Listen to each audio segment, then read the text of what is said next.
At this point, it's natural to be concerned about this huge list of tasks and action items you've cleared from your mind. When are you going to do all this stuff? It's okay to feel this way. We'll get there shortly.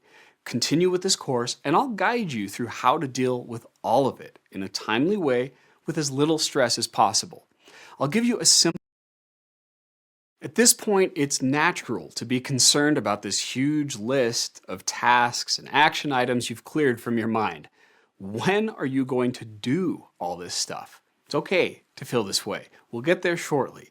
Continue with this course, and I'll guide you through how to deal with all of it in a timely way with as little stress as possible.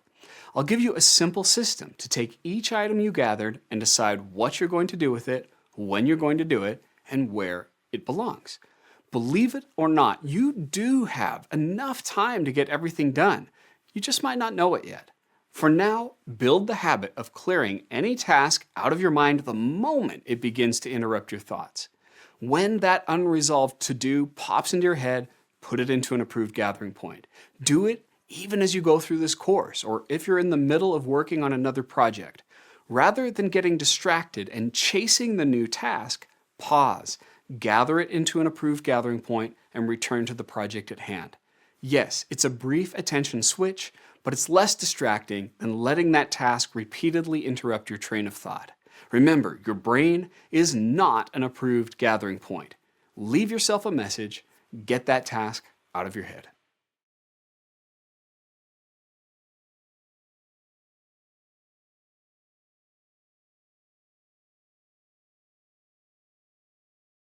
Now let's cover the third principle, time. Specifically, consistently using your calendar to manage your time.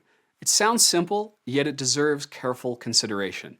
There are two main categories of calendar, paper or digital. Most people now are using digital calendars, which is what I recommend. But what about paper calendars? They're fast and they're simple, and there's something nice about writing your thoughts down by hand. If you choose to use a paper planner, get a weekly view planner that shows the hours of each day so you can budget your time effectively. However, I don't recommend paper planners because they're bulky. They're also difficult to use for recurring appointments. If you have a meeting with your team at the same time each week, you're going to have to recopy that appointment over and over. And finally, if you lose that planner, you lose all that information. So, I strongly recommend using digital calendar apps, ideally ones that sync across all your devices. That way, it's always up to date, close at hand, and your data is easily recoverable if you lose your phone. Now, the app you use is up to you. Choose something you're comfortable using. If your work uses a standard app for scheduling, it may be best to use that as your go-to calendar. Avoid using separate calendar apps for your work and personal life. Many apps allow you to create color-coded calendars that you can view overlapped on top of each other. That works because you can see everything together in one place. So, if you haven't already, take a moment now to choose the calendar app you'll use going forward. If you haven't been using it much, you're about to become better acquainted.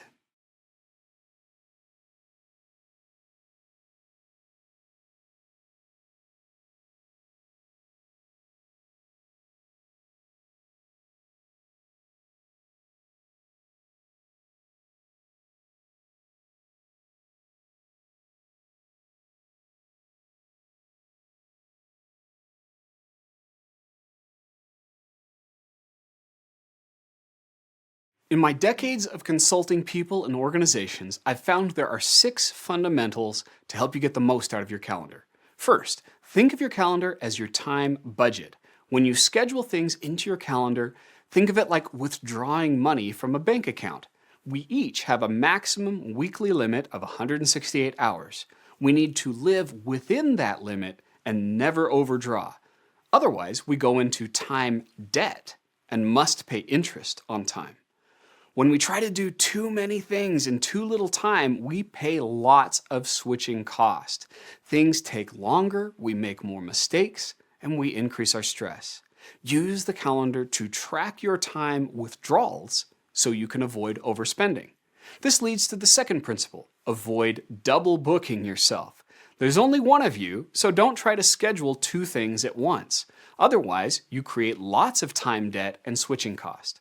Third, never commit to an appointment without putting it into your calendar. Sometimes people casually say something like, "Let's do lunch next week."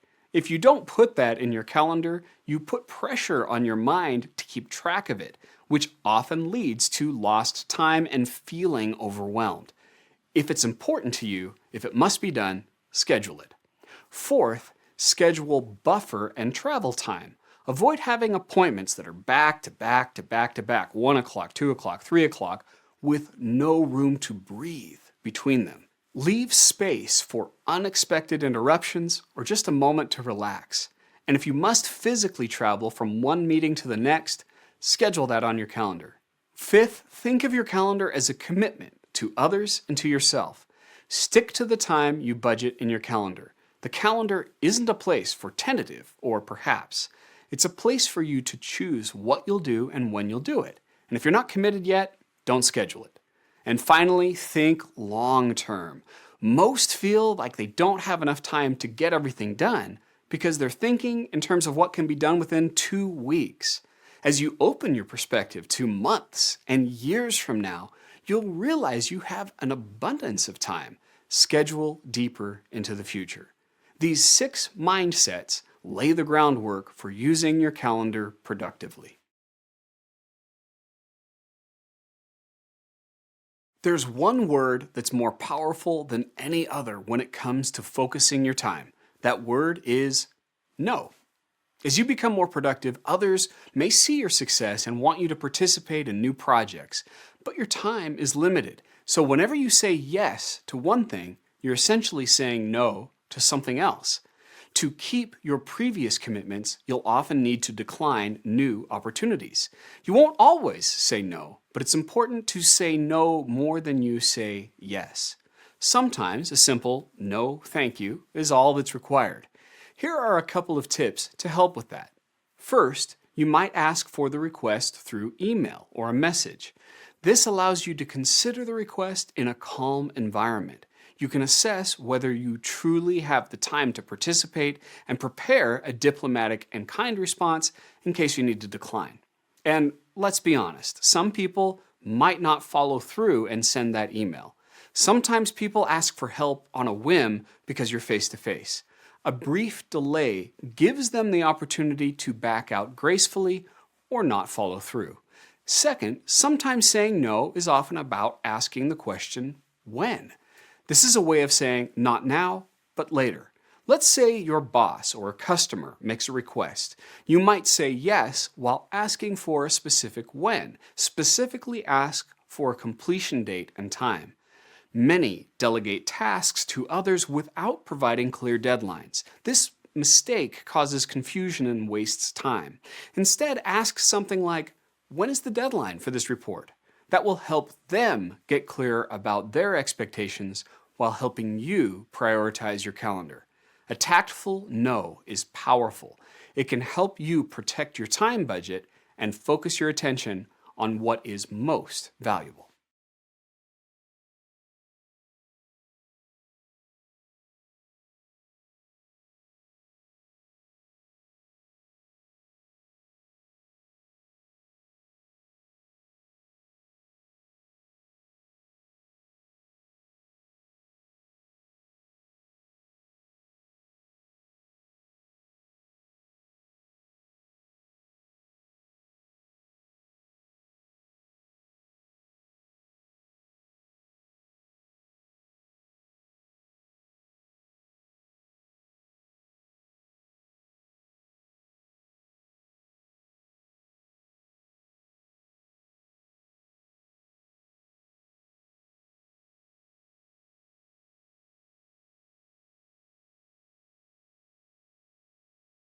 No is the most powerful word when it comes to focus. Some find it easy to say no to others, but struggle to say no to themselves. I often see this happen with my clients who are entrepreneurs or are in creative fields. When they try to pursue every opportunity at once, the lack of focus creates mediocre results. The easiest way to say no to yourself is to use a perhaps list. This is the home for every wonderful idea that you might do someday. It lets you capture every idea without tying up valuable and previously committed resources. When a new idea comes into your head, put it in an approved gathering point. Then, when you see that idea during processing and you're not yet committed to it, move it to the perhaps list. Create a recurring appointment to review that perhaps list, maybe once every 1 to 3 months. During the review, briefly consider each idea and either act on it, delete it, or leave it on the list for future review. In most cases, you'll leave these great ideas on the list, and that's okay. That means you're staying focused on what's most valuable. When is also a powerful word for saying no to yourself, meaning when is the best time to do this? When is the latest that I can complete this? Procrastination is often thought of as a negative, but there's a positive version. When you reasonably delay working on great ideas to a more appropriate scheduled time, you can complete current projects faster. You'll have greater focus in all the work you do. Think longer term, not what can be done in the next couple of weeks, but the next couple of months or years. Positive procrastination is your friend. So is learning the skill of saying no to yourself.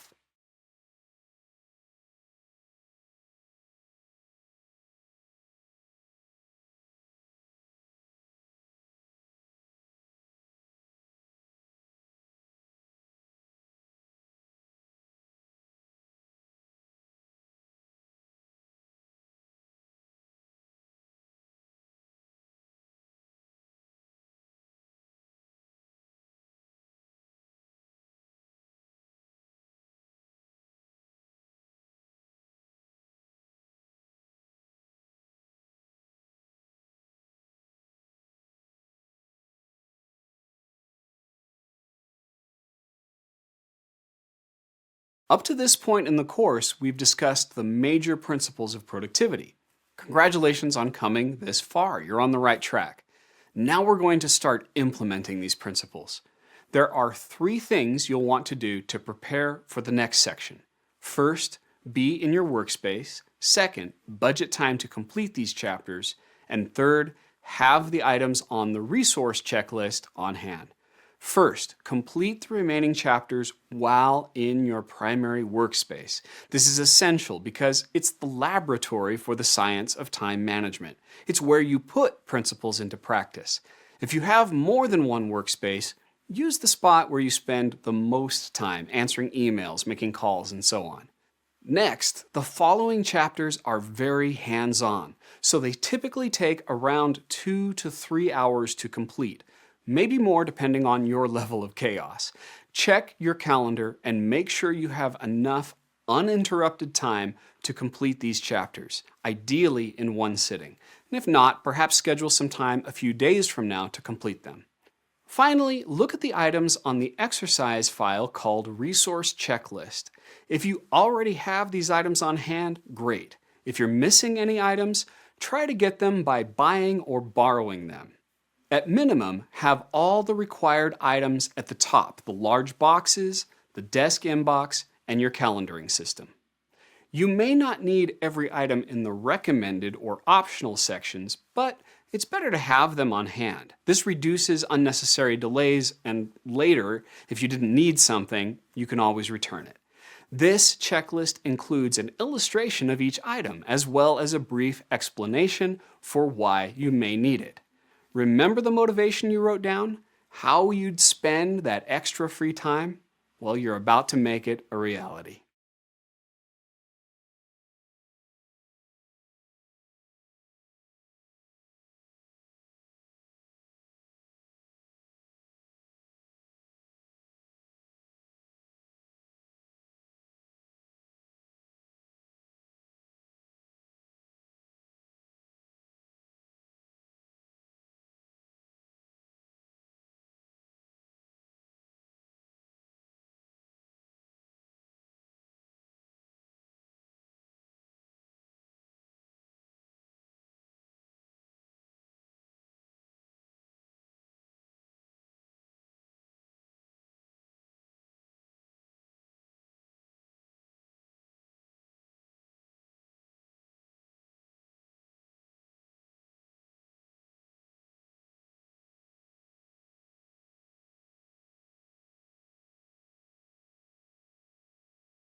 Taking control of your workspace begins with gathering. Before we start, let me share a few best practices. You'll put anything that's unprocessed into an inbox. Processed means that you know what to do with it, you've scheduled when to do it, and it's where it belongs. So if any one of those three things is missing, what, when, or where, then an item is unprocessed and should be gathered. This initial gathering may go quickly if you have little clutter, or take a few hours if you have a lot. Most people have enough unprocessed items that they won't fit into one regular inbox. So that's where those large boxes on the resource checklist come in. They represent one temporary, extra large inbox. In the beginning, everything unprocessed will go in these boxes. Keep in mind that you don't need to gather things that are where they belong. I use this phrase, everything has a home and no visitors allowed. If something is in its correct home, it's where it belongs and doesn't need to be gathered.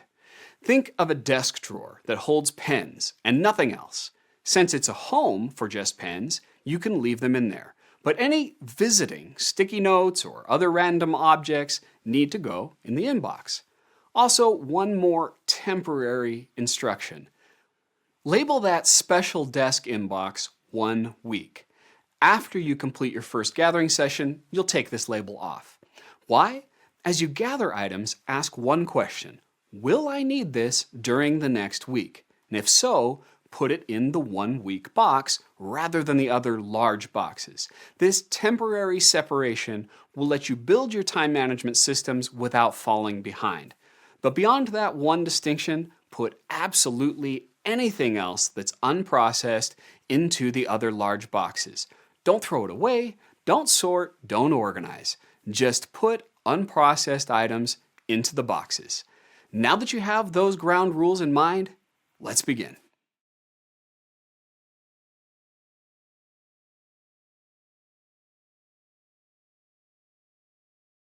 Let's reduce the number of physical gathering points in your office.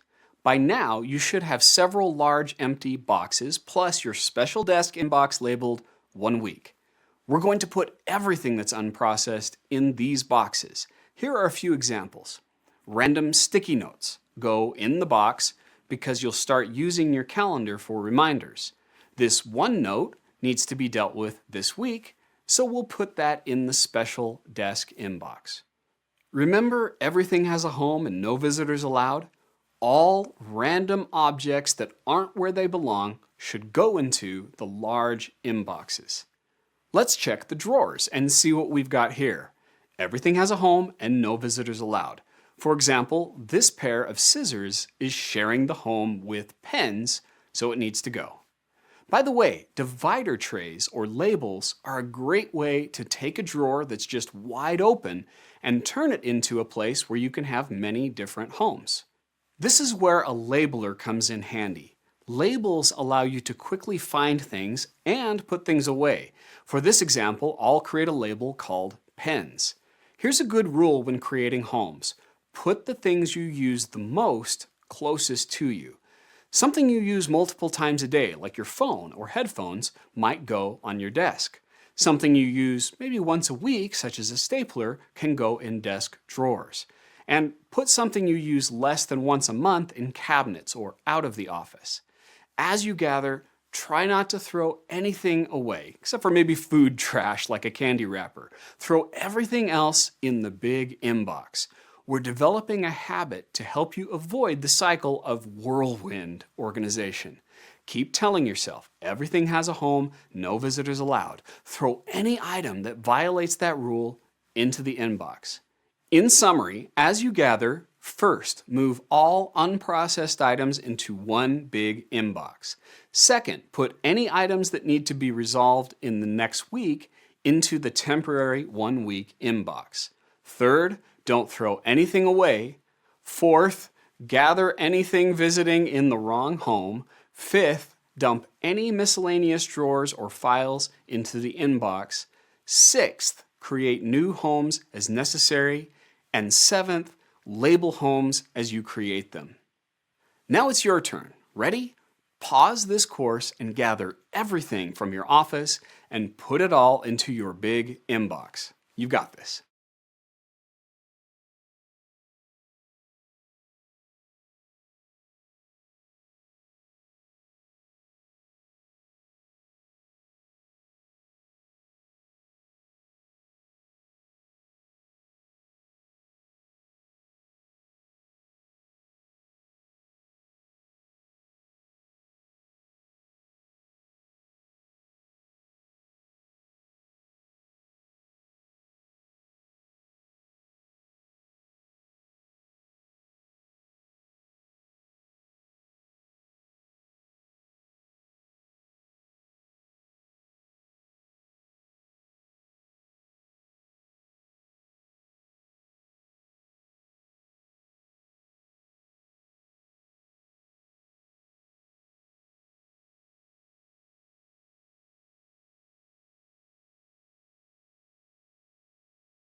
Gathering from your desk to your inbox is a great first step.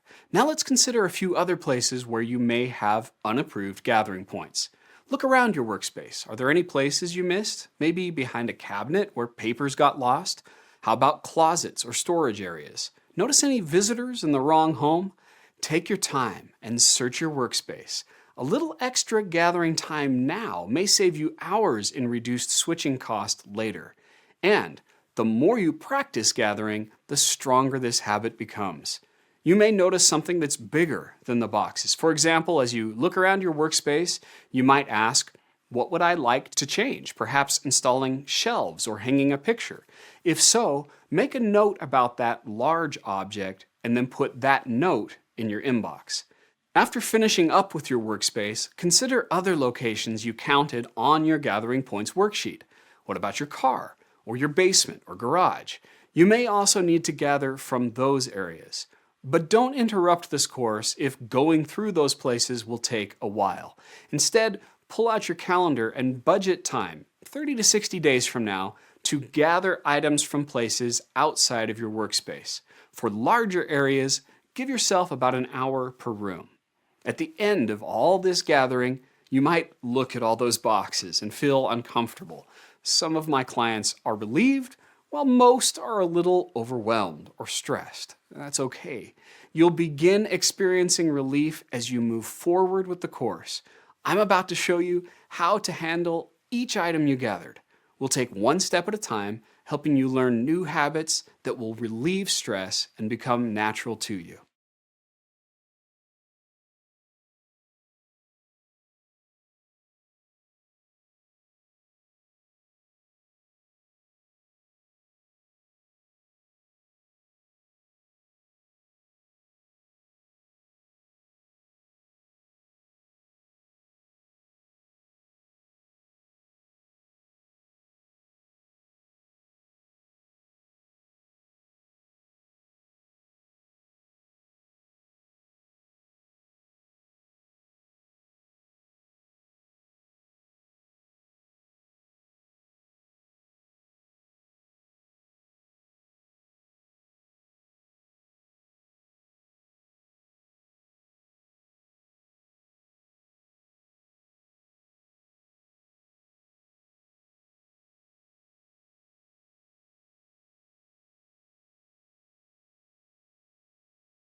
If you've completed the course up to this point, you're probably aware that processing is important.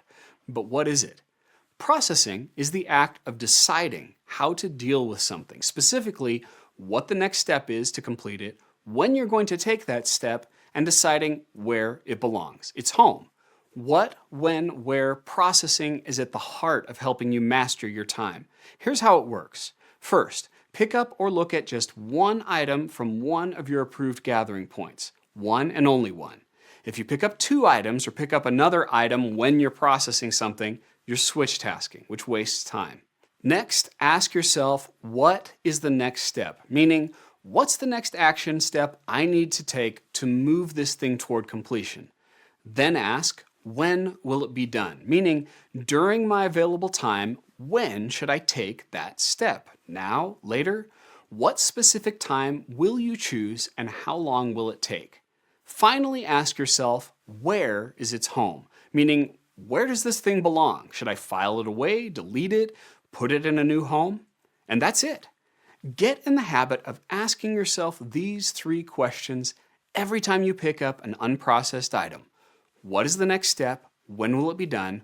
Where's its home? To condition your mind, ask yourself the questions out loud. What is the next step? When will it be done? Where is its home? If you consider these questions, you'll realize you're already processing, but you're likely doing it inefficiently with constant attention switches. Instead, you're now going to begin processing in a focused way, which will save hours of time every week. It all begins with consciously asking yourself, what is the next step? When will it be done? And where's its home? Let's now explore these three questions in depth.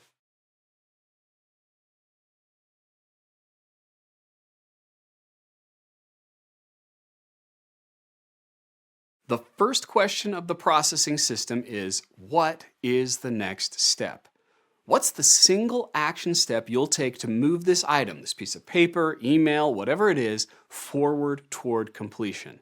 Avoid the temptation to rush past this question. That's how items get stuck in your inbox. It only takes a few moments of mental effort. Even the largest projects can be broken down to a single next step. I've seen clients in such a rush that if they're uncertain about what to do, they just skip over it to find something easier. This creates more switch tasking. Instead, hang in there. Maintain focus for just a little longer until you answer the question, what is the next step? You don't need to answer this question perfectly. Your best guess is great. Often imperfect action is better than no action at all. As you decide on the next step, consider a few options. First, should you delegate this to someone? Some tasks are better handled by others. Maybe they're better qualified to do them, or perhaps your time is more valuable spent elsewhere. If you delegate, it means you'll be waiting for them to complete it. A delegate out is a waiting for in, so create a reminder to follow up with that person later. Also ask yourself, does this serve my vision and values? That may sound abstract, yet it has value. Sometimes we just allow ourselves to be busy to fill in time. Other times we say yes to a request without thinking about it. If so, disengage from it at the next available opportunity. Politely and appropriately stop. Find someone else to fulfill the obligation, or just tell yourself, I'm not going to spend any more time on this. The what is the next step question is simple yet powerful. It saves time and helps you focus. All it takes is a few moments of thought.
After you've decided your next action, it's time to decide when you will do it.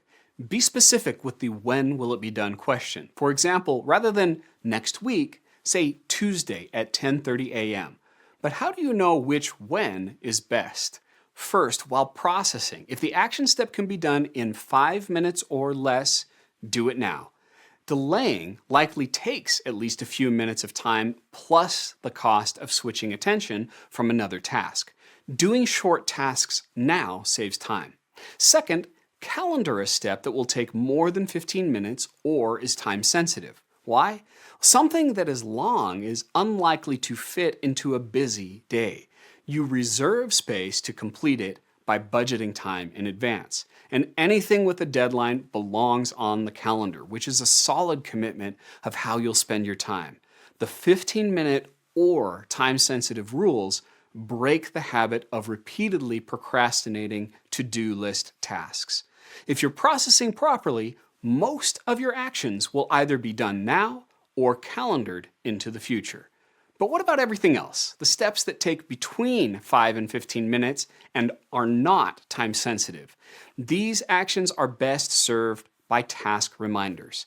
This is only effective for short, brief, and flexible actions. These reminders are for you, not someone else. The calendar is solid, but task reminders are fluid. Use them to remind yourself of possible dates and times when you might act. And if you don't perform the task at that specific time, it's okay to snooze or reschedule the reminder. Finally, a few wrap-up tips.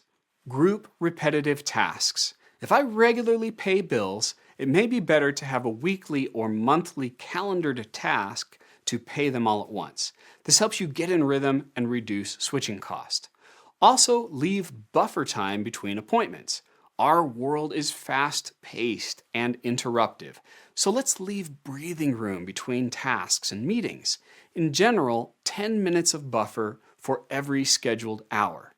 Last, the more valuable something is, the sooner you should do it. Priority is a function of time.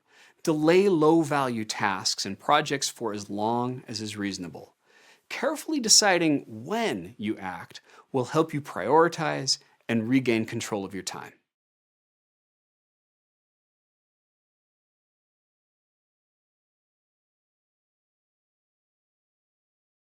The final step of what, when, where processing is where is its home. You need to decide where to put any physical or digital item associated with this task. Let's consider some best practices. First, remember this phrase: everything has a home and no visitors allowed. This means that items of similar type should be grouped together and kept separate from everything else. This makes it easier both to find things and put them away. What kind of home should you use? Think folders, boxes, and shelves. Remember those recommended stacking trays and storage drawers?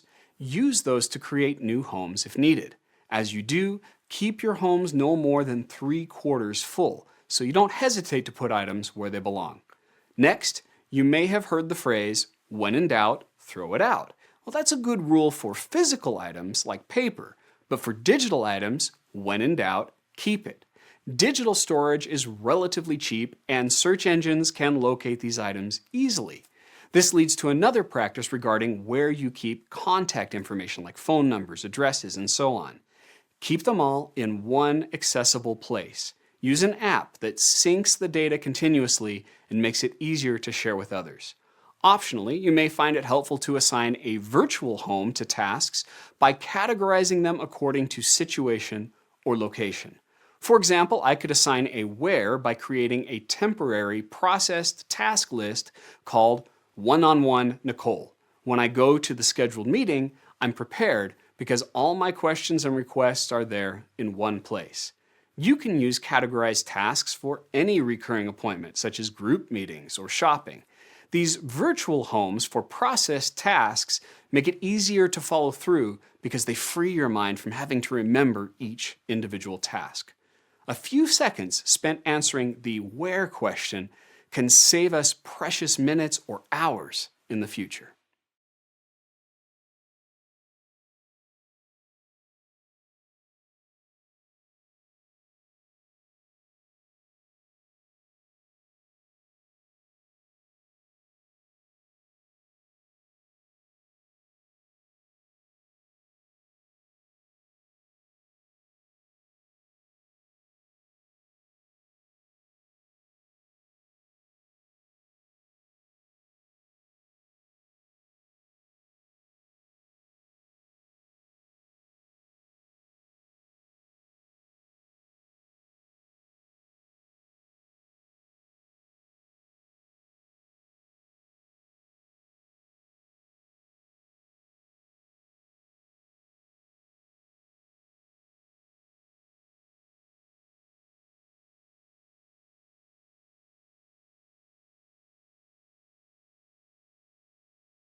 Let's simplify and speed up the process of basic filing, creating homes for documents.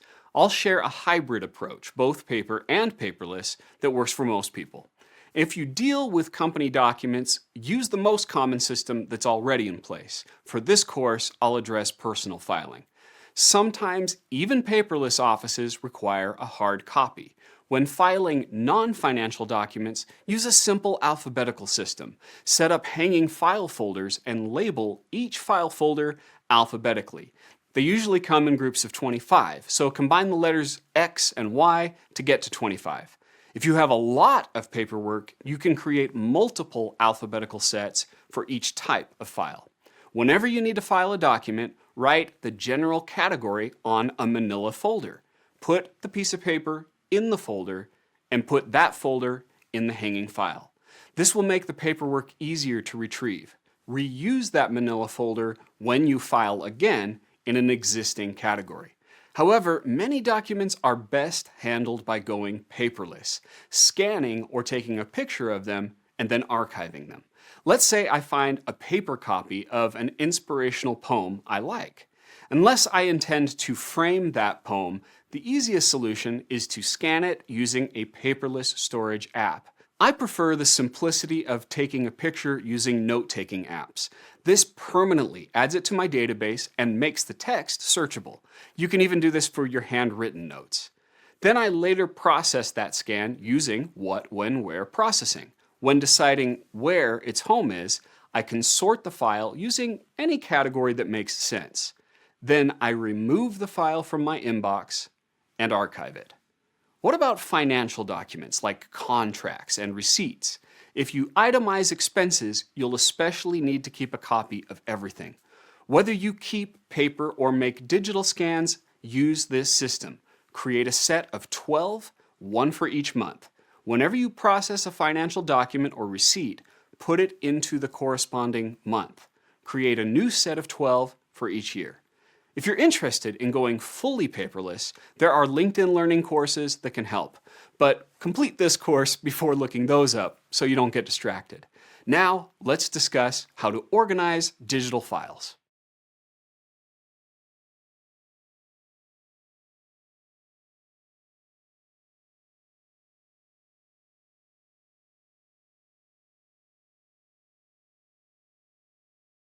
What do we do about digital files? Remember, when in doubt, keep digital stuff. But how do you organize it? I want to share 6 universal principles for digital storage, regardless of the tool you use. These principles apply to everything except email, which I'll cover later in the course. First, if your computer or cloud storage contains both personal and work files, create 2 main folders, personal and work. This initial separation will make it easier to store items and find them later. Second, create broad categories within these folders. For instance, under my work folder, I have legal, marketing, financial, and so on. Third, create one more layer of subfolders using whatever folder names and subcategories that are meaningful to you. For personal example, in my speaking folder, I have subfolders for handouts, slides, and images. Now let me pause for a moment and summarize. I suggest you have 3 layers of folders and no more. First, personal versus work, then broad categories, then subcategories. Going any deeper adds complexity that may slow you down, and the file searches are usually enough to find what you're looking for. Now let's continue. Fourth, as needed, have one folder in every subfolder called Old. This is where you move older versions of files you're not actively using. Here, I've created a new version of my Myth of Multitasking speech slides. So, I'll move the older version into the old folder. This lets me keep it without cluttering up the main subfolder. This leads to file naming. Save each new version under a new file name. I like adding a year, month, and day note at the end, like this.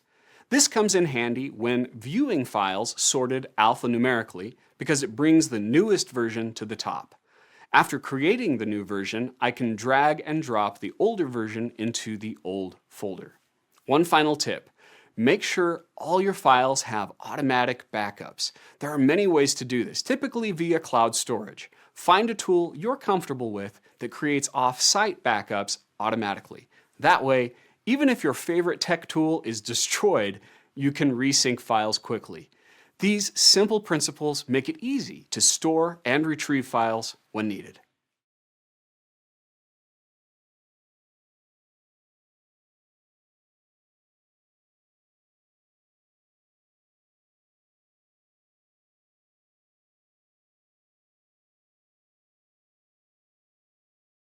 Now that you understand how what, when, where processing works, it's time to start practicing. At first, this system may be a little awkward for you, and that's okay. Take your time, be patient, and repeat with one item at a time until it becomes automatic. When you did your first gathering, I asked you to separate any items that you need to tackle this week in one box. Use these items for practice. I'll share some examples. First, I pick up one item out of the inbox. It's an offer for a credit card, and I ask myself, what is the next step? Well, I don't need another credit card, so the next step is get rid of it. I ask, when will it be done? Well, it can be done in under 5 minutes, so I'll do it now. Then I ask, where is its home? I want to protect my identity, so I'll put this into a stacking tray labeled for shredding, something I do weekly. So now it's processed.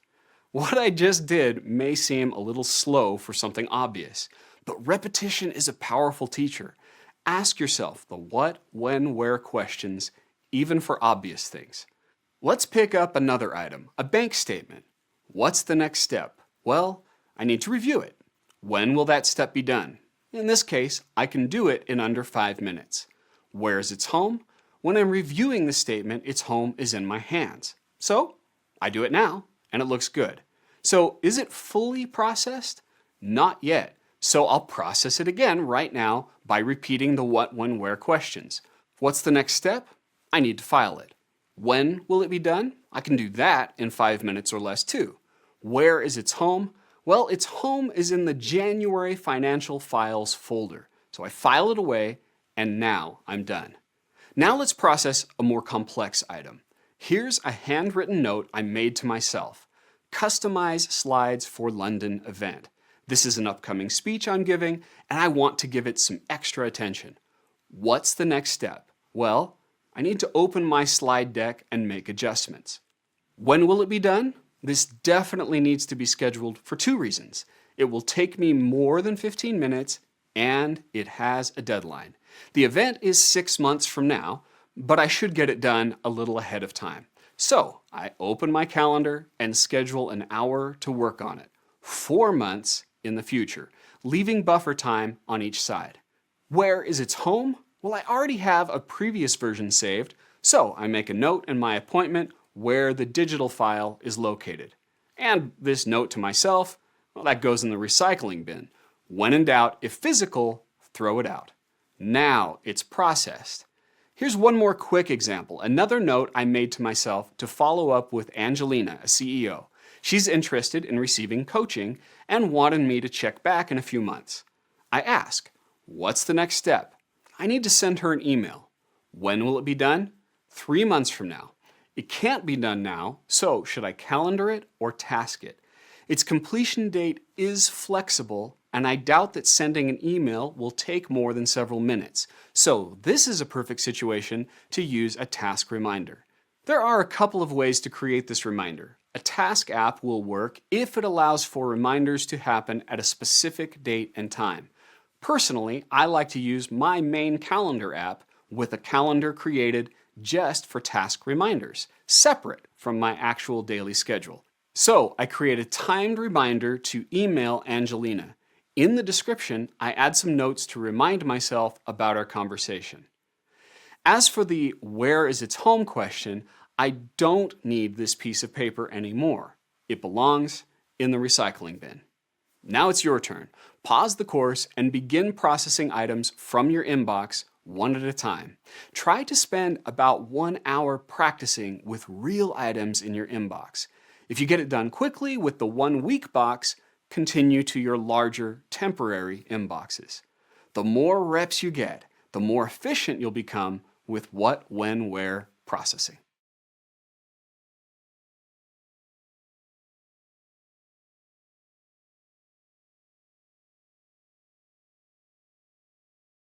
Many of my clients process tasks directly from their notepad, either paper or digital.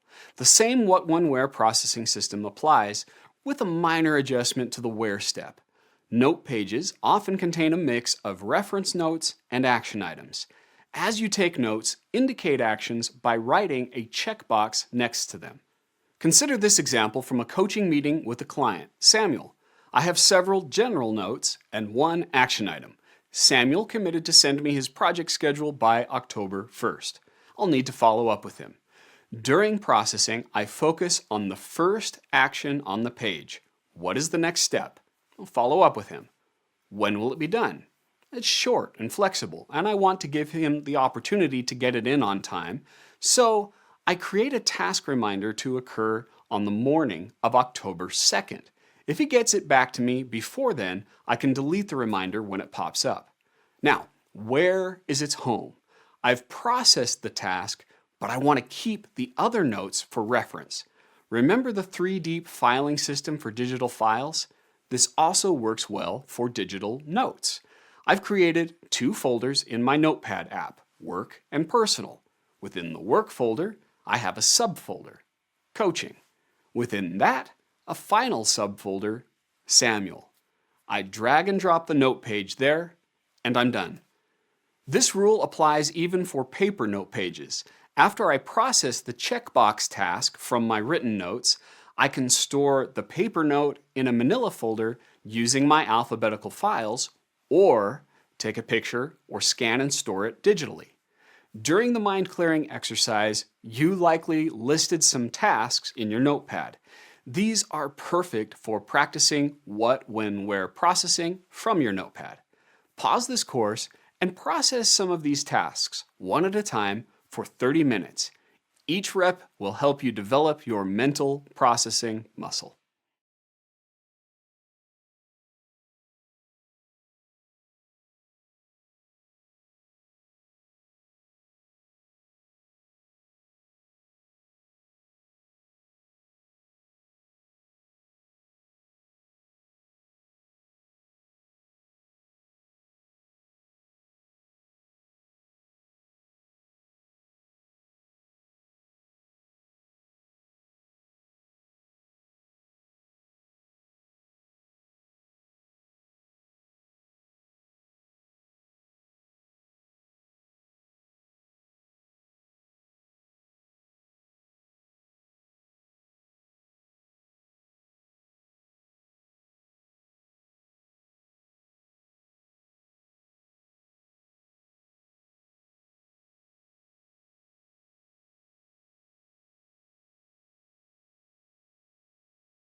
Before we continue, if you haven't yet spent 1 hour processing items out of your inbox, I'd encourage you to pause and schedule that now before proceeding. As you practice, you'll likely realize that while you're off to a good start, you still have a lot more processing to do. In fact, you'll make processing a lifelong habit. Aim to process each of your approved gathering points to empty at least once per week. Not all at the same time. You just want each to reach 0 for one weekly moment. Sound intimidating? It's very possible though. Most of my clients do this. First, set a recurring appointment in your schedule for processing. My recommended weekly allowance of processing is about 5 hours a week. Try 5 hours a week for a couple of weeks and then adjust as needed. I know this may sound like a lot, but remember, processing is just another word for deciding. Deciding what, when, and where. Most people already spend 10 to 15 hours per week processing because they constantly switch their attention from decision to decision. This system asks you to spend less processing time by doing it in a more focused way. When should those 5 hours per week happen? Most jobs have natural ebbs and flows. Aim for times when you're least likely to be interrupted. So if you're not usually interrupted first thing in the morning, you could test processing from 8 a.m. to 9 a.m. Monday through Friday. That would give you 5 hours a week. I recommend blocks of at least 1 hour at a time. Most people get into a productive processing rhythm at around the 25-minute mark. When you process for at least an hour at a time, you'll make the most of that rhythm. I personally prefer scheduling 2 large chunks of time on Monday and Friday for processing. Give a schedule a try, then adjust over time. Pause this video and create a recurring schedule in your calendar for processing, at least 5 hours each week. Then come back for one last step. Okay, we're almost done. What about the backlog of all those boxes? During the initial gathering, you may have finished with several boxes, perhaps dozens. Also, if you completed the mind clearing exercise, you may have gathered dozens of incomplete tasks to a notepad or other gathering point. This means you'll need to spend extra time processing, just this once. Generally, you'll schedule 1 extra hour per large unfinished box and 1 hour for every 30 unresolved tasks you gathered from your mind. So if you had 5 boxes beyond your normal inbox and 60 unresolved tasks, you'll need about 8 extra hours for processing. Don't try to do it all now. A good target to aim for is completing this backlog processing within the next month. Yes, it'll take some work to get to 0, but the payoff is amazing. It's a liberating feeling, and one I'd love for you to experience. So go to your calendar and schedule that extra time for your backlog processing. It'll be worth it.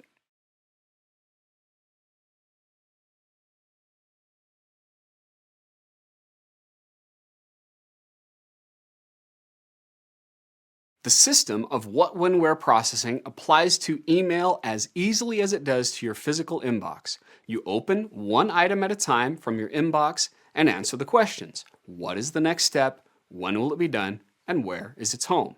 Your ultimate goal for processing email is the same as your other gathering points. Bring it to 0, meaning completely empty at least once per week. It may take some time to reach this goal, but it's very possible. You may need to break a few unproductive habits to do it. For example, some keep emails in their inbox to serve as reminders of unresolved to-dos. Some keep email in their inbox because they're worried about losing them. Others depend on bolded, unread emails to determine what still needs to be done. These habits encourage switch tasking, the primary cause of lost time, mistakes, and stress.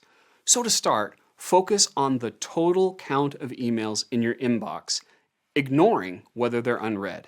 How many emails do you have in your inbox right now? No matter how high your number is, I'll cover how you can carefully and responsibly get it down to 0.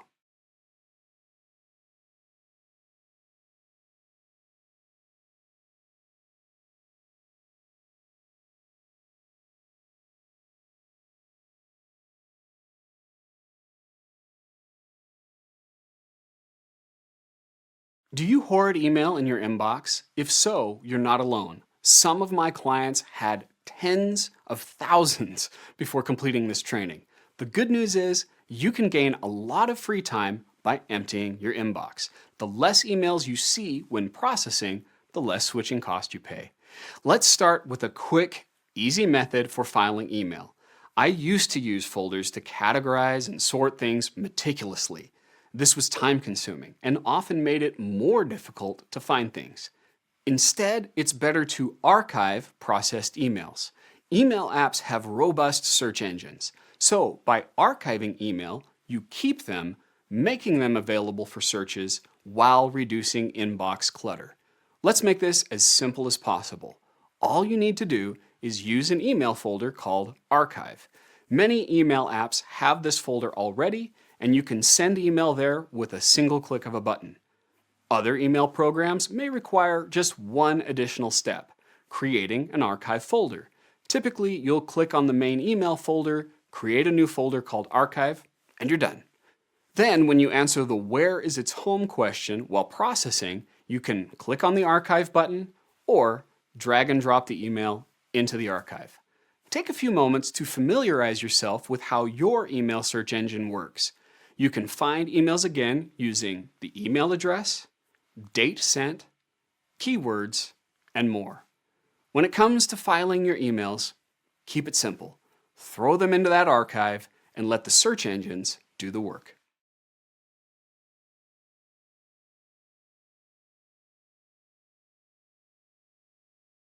Before we process your first email, let's explore email filters, sometimes called rules.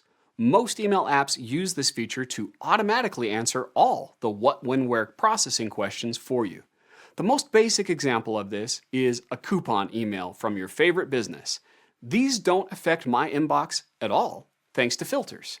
Here's a coupon from a local pizza place. I like to order pizza from them, so I want to keep this email, but not in my inbox. It usually looks something like this. I click on the email, then click the drop-down menu and select Filter Messages like this. For this coupon, all I need is the simplest kind of rule. What email address did it come from? If I get an email from this pizza place, the rule will skip the inbox or archive it with a label, Coupons. So I'll never need to see this type of email in my inbox. Set up your email filter according to the app you use by doing a simple online search for how to set up email filters for and then the name of your favorite app. You may want to create a special folder to categorize filtered emails after they move out of your inbox. Why? Well, this is automatic filing. It requires no attention or effort. A pre-sorted folder makes it easier to find filtered emails when I need them again. You can apply similar rules for informational emails, such as newsletters. I once worked with a mortgage company that would get hourly rate updates. We created a rule to put those into the daily rate update folder. Now, one caution, avoid setting a rule for an email address that might someday contain something you need to process. Otherwise, you may accidentally create a new gathering point. Email filters, when used properly, can save you valuable time and simplify processing.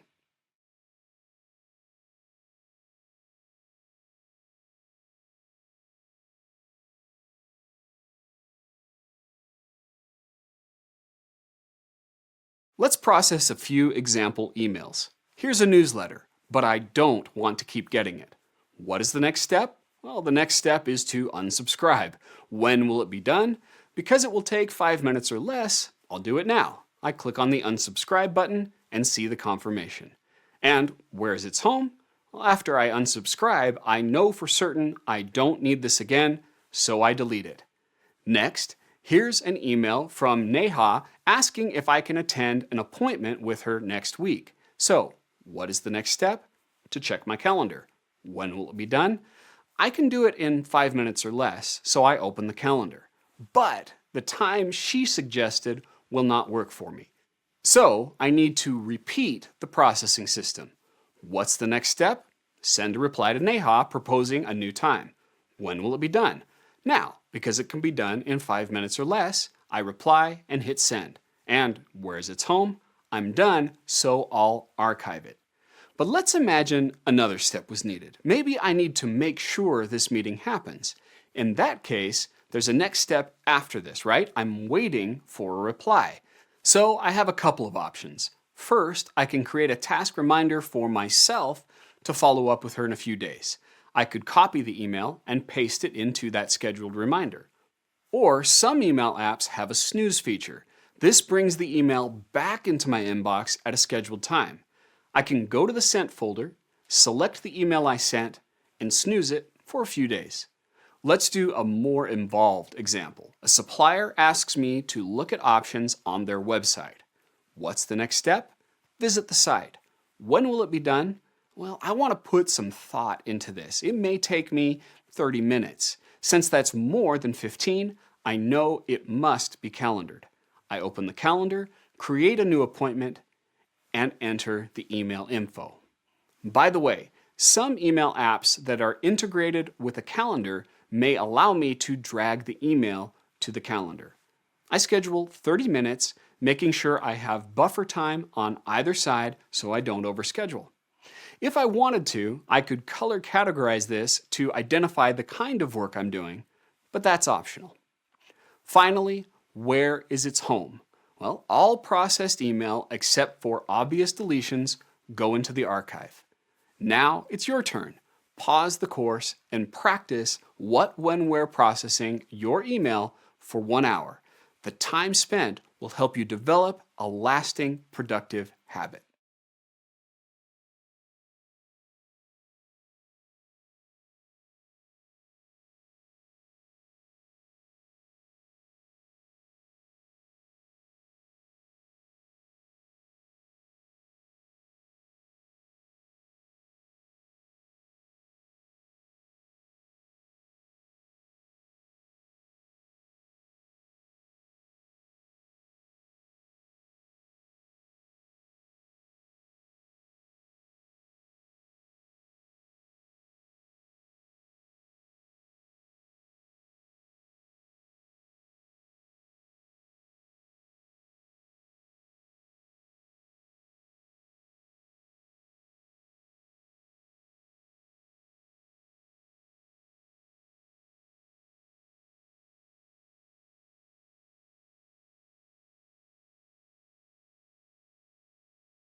At this point, you've likely spent 1 hour processing email. If you haven't, please pause and schedule this before proceeding. Because our goal is to bring your email inbox to zero at least once per week, you'll likely need to do a little catch-up. But first, we may need to make your inbox more manageable if it holds hundreds or thousands of emails. So let's archive everything older than a reasonable date of your choice. maybe everything older than 2 months. Use your app's search engine and ask it to display everything older than your chosen date. Select them all and then click Archive. Then schedule extra processing spread out over the next month to catch up with everything left in your inbox. Typically, 1 hour per 100 unprocessed emails is about right. Pause this video to schedule that extra time. Now, let's discuss processing email versus checking email. This also applies to messages. At this point, you've already scheduled your regular processing time, around 5 hours per week. But what about email and messages that arrive before your scheduled processing? Checking email is different than processing. It's just looking at your email and answering one question: can this wait? Meaning, can this wait until my scheduled processing time?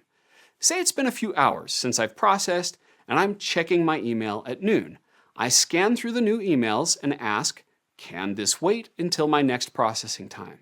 If it can wait, I like to flag it, not because it's high priority, but because it's low. This tells me at a glance I can ignore it until processing. Some email apps also allow you to snooze the email until your next processing time. If I see an email or message that can't wait, then I process it immediately using what, when, where processing. This lets me deal with urgent things in a timely manner, but appropriately delay everything else. Choose a checking schedule that makes sense for your job and industry. Allow 5 to 15 minutes, less time if you check more often. However, be careful not to check messages continually. That leads to switch tasking and lost time. Remember, the average person is checking their messages 10 times per hour. So even if you cut your checking to once per hour, you'll radically reduce switching cost. Take a moment to choose an email checking schedule that makes sense for you.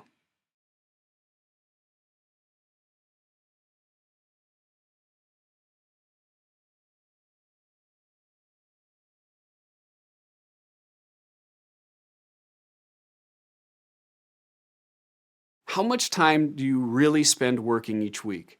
Before you answer, know that work time includes hours spent working, travel time to and from work, and even thinking about work outside of office hours. If your work pays you to use your mind, then whenever you're thinking about work, no matter where you are, you're working, right? I once coached a client who estimated they spent 190 hours of activity in a 168-hour week. As I helped them reassess their estimate, they realized that when they thought they were spending time with family each evening, they were actually working in the presence of their family. Take a moment to estimate your average weekly work hours. For this discussion, anything related to work is work time, including thinking about work, having a side hustle, or running a business. Now, take that number and subtract it from 168, the number of hours in a week. This remaining number is you time, including recreation, sleep, eating, family, and friends. To stay both productive and balanced, create a boundary line in your schedule between work time and you time. Many people, in the spirit of hard work, adopt the attitude that they'll work every day until it gets done, and so they work long hours. That might lead to moments of career success, yet I've found people achieve lasting success by establishing a clear, scheduled stopping time each day. I call this the finish line, and it forces you to be more efficient with how you use your time. This boundary leads to innovation.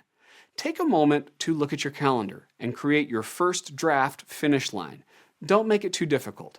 If you've been in the habit of working until 7 o'clock at night, try to create a line at perhaps 6:30, or commit to stop working on the weekends.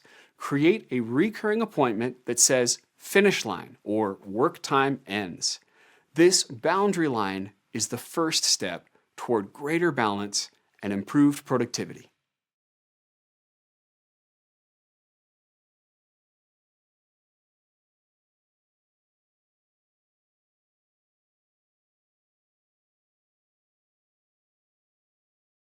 Many people have job descriptions that require them to perform several different activities.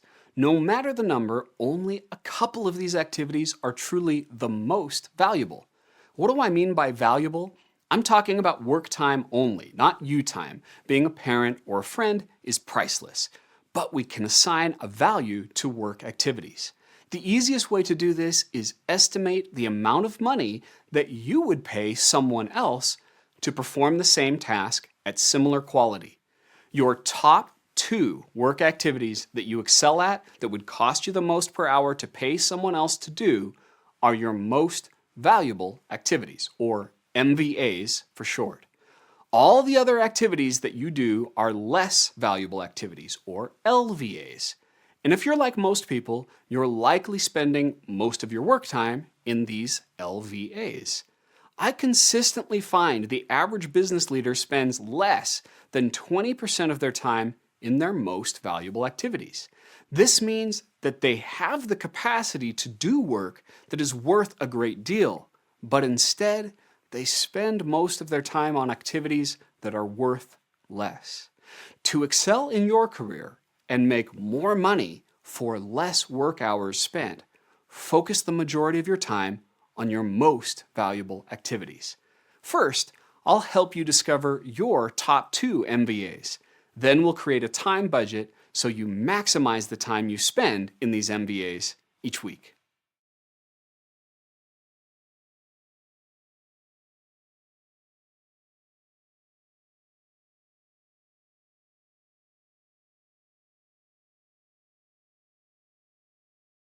Let's discover your top 2 MVAs using the Most Valuable Activity Identification worksheet found on the exercise files. On the left column of the chart, list all the different activities you perform. You'll see I've already added 2 activities for you in the handout. The first is travel, meaning traveling to and from work, and wasting time, meaning choosing to waste time at work. Hey, we all waste a little time, right?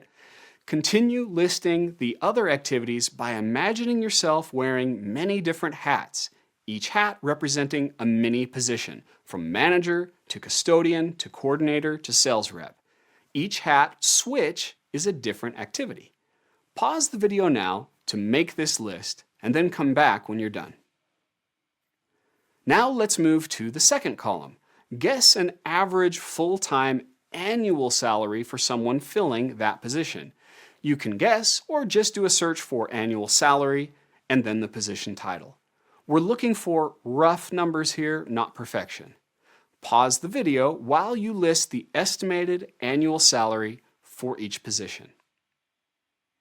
In the third column, use a calculator and divide the annual salary by 2,080. That's the average number of work hours in a year. Then write the result. This is the rough hourly wage estimate for each activity. Go ahead and pause the video now to complete this column. Finally, rank the activities by their value per hour, 1 being the highest.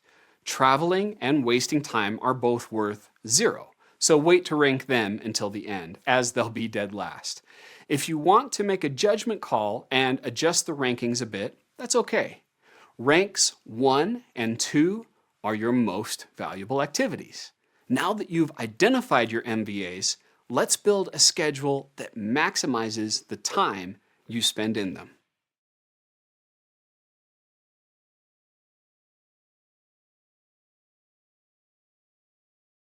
A time budget is different than your actual schedule or task reminders.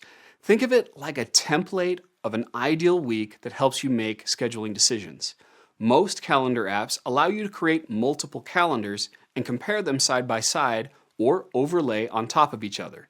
Create a new calendar called Time Budget. Let's start by budgeting the ideal time for your most valuable activities. How much time should you spend in these MVAs? Choose an amount of time that's reasonable for your job, but stretch yourself. I find devoting 40% of your total work time to your MVAs is a great place to start. For example, let's imagine I identified my 2 MVAs as content creation and sales. Maybe I find Fridays are typically less interruptive and a great time to focus. So I'll schedule hours on Friday. 40% of a 40-hour work week is 16 hours, and since there are 2 MVAs, I'll use half that time, 8 hours, plus a 30-minute lunch break. This means in an ideal week, I'll spend almost all of Friday on content creation. Next, I'll create a remaining budget of 8 hours for my second MVA, sales. I find around and during lunchtime is best for this, so I'll spend 2 hours each of the remaining weekdays around lunch. You may find it helpful to also budget time for 1 or 2 of your least valuable activities, your LVAs. This helps you limit the time you spend on those activities. Your time budget becomes a helpful guide to maximize the value of your work time.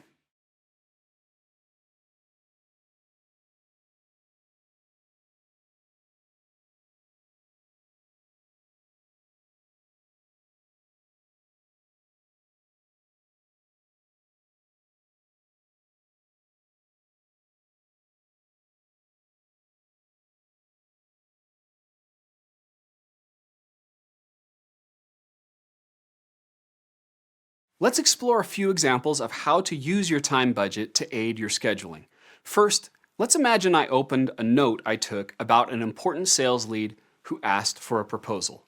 What's the next step? Well, I'll open the template I use and create a sales proposal. When will it be done? I think it'll probably take me approximately 90 minutes, which is definitely more than 15, so I know it must go to the calendar. I then refer to my time budget, which shows me the best time for my most valuable activities, and overlay that with my actual calendar. I find I budgeted time each weekday around lunch, so I schedule around 90 minutes on Wednesday for this proposal in my actual calendar. What if I'm processing an item that's a least valuable activity, an LVA?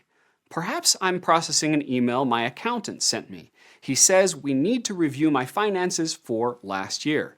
It's important, but not one of my MVAs. He asks to schedule the meeting on Friday at 10, during the time I budgeted for content creation.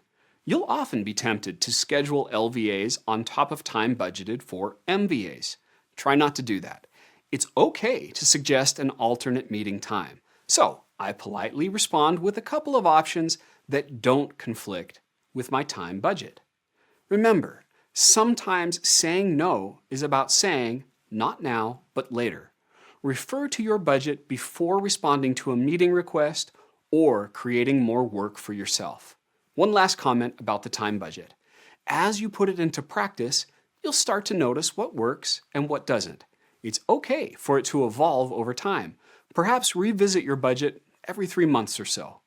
Protect your most valuable activities, and you'll increase the value of your time.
Now that you're reaching the end of this time management course, you might wonder, what's next? For some, completing this course is all the help they wanted, and that's great. I've found many want a bit more guidance to further maximize the value of their time. This is where the recommended follow-up courses exercise file comes in. On it, you'll see several options to raise your time management game. It has 3 sections. The middle shows my most popular follow-up courses, where I'd recommend you continue your journey. For example, Finding Your Time Management Style offers a self-assessment to identify how you work best, and then offers specific customizations to adapt this course, Time Management Fundamentals, to your unique needs. On the right, you'll see a recommended weekly tune-up course, Time Management Tips. It's filled with hundreds of little best practices and answers to common questions. Don't try to complete this in one sitting. Perhaps a reminder once per week to watch 3 to 4 videos is enough to fine-tune your time management.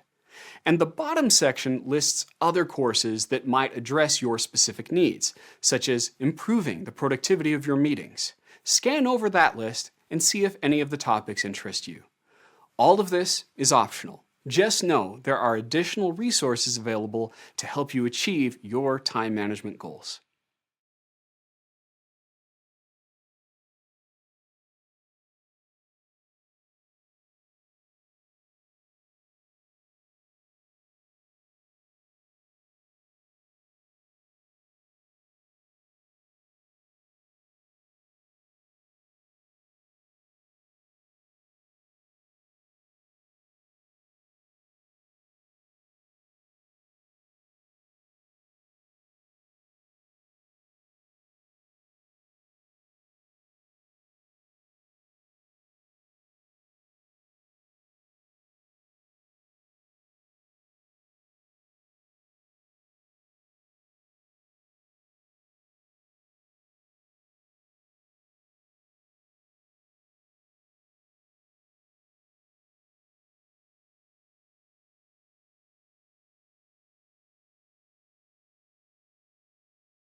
Congratulations on completing this course. Really, it was a substantial amount of work to get to this point, so well done.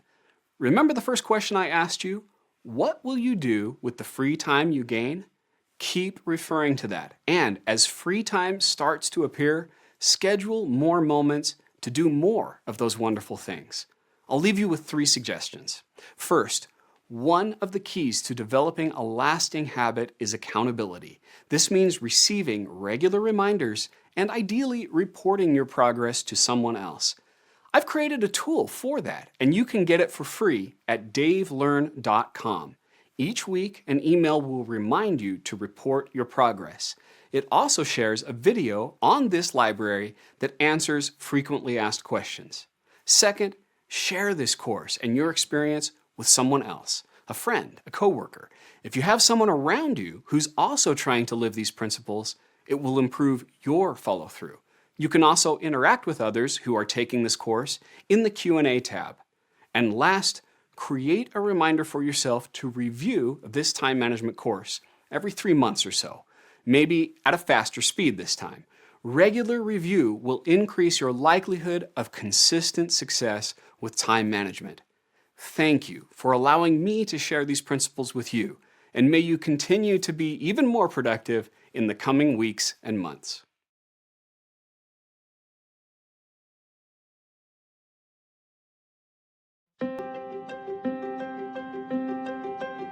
Many years ago, I was one of the most chaotic people you'd ever meet. I jumped from career to career, my workspace was disorganized. You'd need to use a shovel to get from the door of my office to my desk. And then as a young married man, I heard 2 words that changed my life. I'm pregnant, and that motivated me. It was sobering to think that I needed to help provide for a new life. So at that point, I saw a psychologist, and after I completed a couple of different tests, he asked, "Has anyone ever talked to you about ADHD?" And I said, "No." And he said, "You're off the charts ADHD. I can say with 99.99% accuracy, you've got it." And that moment gave me something specific to work on, a name to a previously unknown challenge.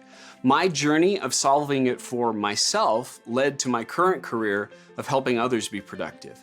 Now, my background is in business systems, how processes can help organizations succeed. So when I recognized time management was my biggest issue, I started piecing together processes to help someone who was a chaos master like myself. But there was a problem. Most systems had great concepts, but were built by people who were already very organized, focus masters. They weren't adapted for a chaos master like me. So I assembled a simpler process to help myself get organized. And then I discovered something interesting.